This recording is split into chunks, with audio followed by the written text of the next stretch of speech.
ఆయన ఈ మధ్యనే రాజకీయాలకు బై చెప్పేశారు. ఇక పాలిటిక్స్తో నాకు సంబంధం లేదు, హాయిగా వ్యవసాయం చేసుకుంటానన్నారు. ఎస్, మీరు ఊహించింది నిజమే, ఆయనే విజయసాయిరెడ్డి. ఇప్పుడు ఈ ప్రస్తావన ఎందుకంటే 3 రోజుల క్రితం విజయసాయిరెడ్డి ఏపీ కాంగ్రెస్ చీఫ్ షర్మిలని కలిశారంటున్నారు. ఈ ప్రచారం ఓ రేంజ్లో సాగుతోంది. ఇంతకీ ఆయన షర్మిలని కలిశారా లేదా?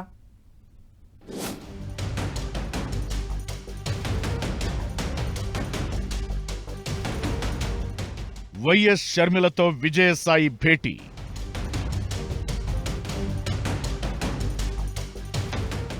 ఏపీలో హాట్ టాపిక్ గా మారిన ప్రచారం. ఈ మధ్యనే వైఎస్ఆర్సీపీకి రాజకీయాలకు బై చెప్పేసిన రాజ్యసభ మాజీ ఎంపీ విజయసాయిరెడ్డి కదలికలపై ఆసక్తి వ్యక్తమవుతోంది. ఆయన ఏ పార్టీలోనూ చేరడం లేదని చెప్పినా తాజాగా ఓ ప్రచారం భారీగా సాగుతోంది. విజయసాయిరెడ్డి 3 రోజుల క్రితం హైదరాబాద్లో షర్మిల ఇంటికి వెళ్లారని, దాదాపు 3 గంటల పాటు భేటీ అయ్యారంటున్నారు. అక్కడే లంచ్ కూడా చేశారంటున్నారు.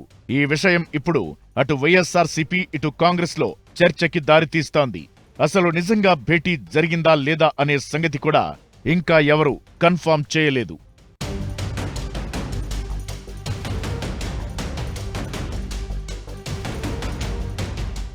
గతేడాదిలో షర్మిల వైఎస్ జగన్ మధ్య నెలకొన్న ఆస్తుల తగాదా విషయంలో విజయసాయిరెడ్డి కొన్ని కామెంట్లు చేశారు. షర్మిల వేరే పార్టీ చేతిలో పావులా మారారని, జగన్ అన్యాయం చేయలేదంటూ విజయసాయి అప్పట్లో ప్రెస్ మీట్లు పెట్టారు. దానికి షర్మిల కూడా ఘాటుగానే రియాక్ట్ అయ్యారు. విజయసాయి రాజకీయాల నుంచి తప్పుకుంటున్నట్లు ప్రకటించగానే ఆ విషయంపైన తన ఒపీనియన్ చెప్పారు. తాజాగా వీరిద్దరూ భేటీ అయ్యారనే టాక్తో ఇప్పుడు ఆ పాత విషయాలు ఓసారి జనం గుర్తు చేసుకుంటున్నారు. మాజీ సీఎం జగన్ కి షర్మిలకి ఉన్న వైరుధ్యాల నేపథ్యంలో ఈ భేటీ అంశం రాజకీయంగా కాకరగుల్చుతోంది. అయితే అసలు ఇది నిజంగా జరిగిందా లేక ప్రచారమేనా అనేది కూడా తెలియదు.